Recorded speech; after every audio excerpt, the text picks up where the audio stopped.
संसदेत मुस्लिम समाजाचा कळवळा आणणारी भाषणं ही म्हणजे अतिशयोक्ती करायची झाली तर जिनांनाही लाजवेल अशी मुसलमानांची बाजू घेणारी भाषणं ही खुद्द अमित शहापासून त्यांच्या सर्व मित्रपक्षांनी काल केलेली आहे। हे बिल नेमकं मुस्लिमांच्या विरोधात आहे का मुस्लिमांच्या बाजूने आहे? जर मुस्लिमांच्या असेल तर त्याला विरोध करणारे आम्ही हे हिंदुत्व सोडणारे कसे? कारण मुसलमानांची ज्या पद्धतीने तुम्ही काल बाजू मांडले की गरीब मुसलमान को ये होगा, मुस्लिम महिलाओं को ये करेंगे, अमुक करेंगे, तमुक करेंगे, हिंदुत्व आम्ही सोडलं का तुम्ही सोडलं?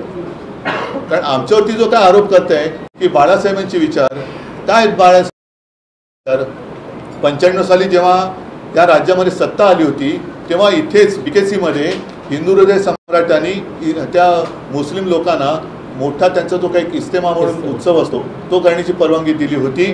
आज तीच जागा या लोकांनी बरोबर व्यापारासाठी बुलेट ट्रेनच्या घशात घातलेले। हे तुमचं हिंदुत्व साहेबांचे विचार शिकवणार?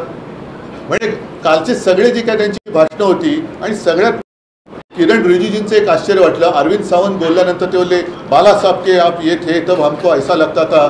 रिजिजू साहेब मला पण काल वाईट वाटलं की तुमच्या तोंडावर तुमच्या नाकावर टिचून नवे ठणकावून तुमचे जदवीचे ते लल्लन सिंग बोलले, TDPचे त्यांचे कोणते नेते ते बोलले, एका पाठोपाठ एक त्यांची भाषणं झाली की मुसलमानांच्या म्हणजे ते बोलले की हिताचं रक्षण करणार आम्ही, त्यांच्यासाठी अमुक करणार आम्ही आणि हे असहाय्यपणाने म्हणजे असं चीन समोर किंवा अमेरिकेसमोर आपली अवस्था झाली। तसं अमित शाह असतील, पियुष गोयल असतील, रिजिजू असतील हे त्यांच्याकडे बघूही शकत नव्हते, खाली मान घालून लाचारीने हसत होते। म्हणजे काय परिस्थिती आली की त्यांचा आधार घेऊन हे राज्य करतायत, त्यांच्या तोंडावर हे ठणकावून सांगतायत की आम्ही मुसलमानांचं रक्षण करणार।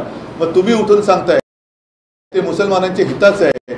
मग नेमकं हे बिल मुसलमानांच्या हिताचं आहे तर मग माझा प्रश्न परत तोच आहे, तर हिंदुत्व आम्ही सोडले का तुम्ही सोडलेलं आहे? कारण आम्ही त्याच्यामध्ये काही सूचना इच्छित होतो।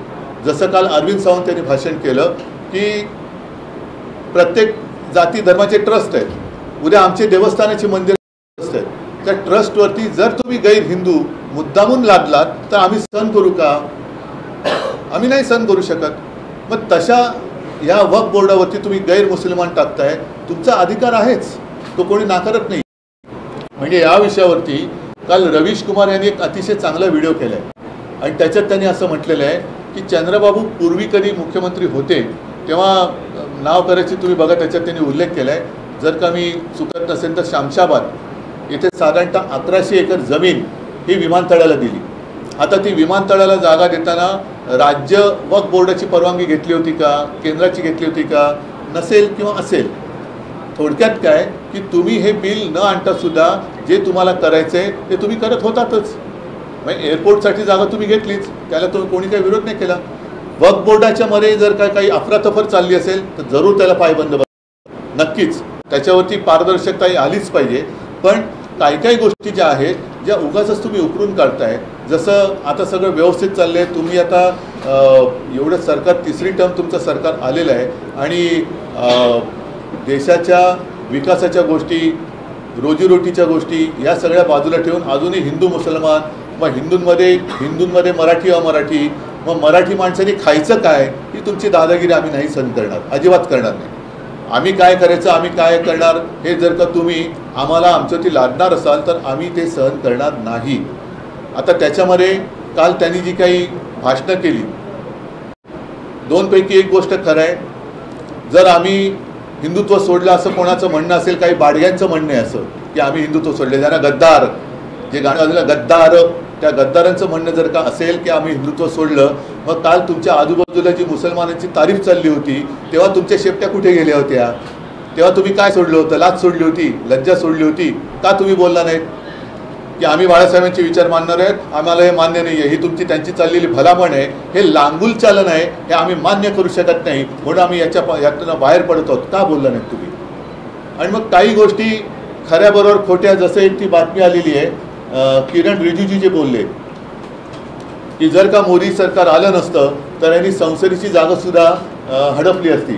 आता ही लोकसत्ता सामना नाही, लोकसत्तेच्या ऑनलाईनची बातमी आहे की वक्फ बोर्डाची वक्फ अमेंडमेंट बिल वक्फ बोर्डाला खरंच संसदेची जागा बळकायची होती का अशी ती लोकसत्ता ऑनलाईनची बातमी, त्याचं मी प्रिंट आउट काढलं आहे. त्याच्यात पुढे असं दिलेलं आहे की वक्फ बोर्डाने खरंच संसदेवर दावा केला होता का. दिल्लीतील वक्फ बोर्डाच्या एका वरिष्ठ अधिकाऱ्यानं नाव न सांगण्याच्या अटीवर सांगितले की मी 18 वर्षापासून दिल्ली वक्फ बोर्डात काम करत आहे. बोर्डाने संसद परिसराच्या संकुलावर कोणताही दावा केलेला नाही. मंत्र्यांचा हा दावा